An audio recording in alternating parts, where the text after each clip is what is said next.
اور اس کے بارے میں اللہ تعالیٰ نے پارہ 27 سورہ النجم کی آیت نمبر 17 میں ارشاد فرمایا،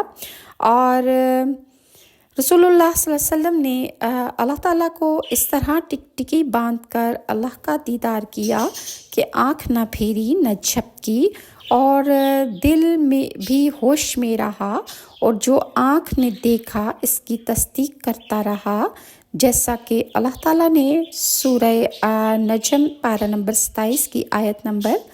10 میں ارشاد فرمایا کہ جہاں پر راز و نیاز کی باتیں بھی ہوئیں، اور معلوم ہوا کہ جب ملک الموت حضرت جبرائیل علیہ السلام کے ماتحت عملہ ہو کر یہ مقام رکھتے ہیں کہ دنیا ان کے سامنے مثل تشت ہو، اور جہاں سے وہ چاہیں روح کو اٹھا لیں، تو رسول اللہ کے علم کا کیا مقام ہوگا۔ لہٰذا عالم برزخ کے حالات سے باخبر ہو کر کلمہ گو کو چاہیے کہ وہ حقیقت کو نہ جھٹلائے، بلکہ اپنی تیاری کرے، ایک دن اس نے بھی موت کا مزہ چکھنا ہے۔ اور لہٰذا جب مومن کی روح نکالی جاتی ہے تو نیک روح فرشتے مومن پر مومن کو سلام بھیجتے ہیں۔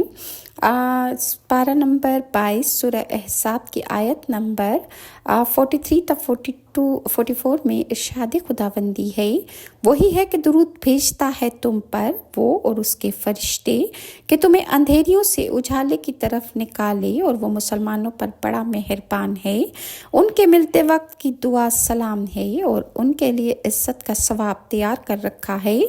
اس میں ملنے وقت کی دعا سلام سے مراد یہ ہے کہ جان نکلنے کے وقت ملک الموت اللہ کا سلام پہنچاتے ہیں، قبروں سے نکلتے وقت سلام، جنت میں داخلے کے وقت سلام رضوان فرشتہ دیتا ہے، اور جنت میں بوقت اللہ سے ملاقات کے سلام،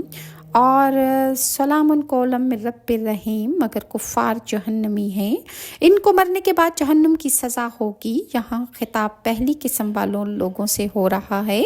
علماء فرماتے ہیں کہ جنت میں داخلہ اللہ کے فضل سے ہوگا، اور وہاں درجات اپنے عمل سے عطا ہوں گے۔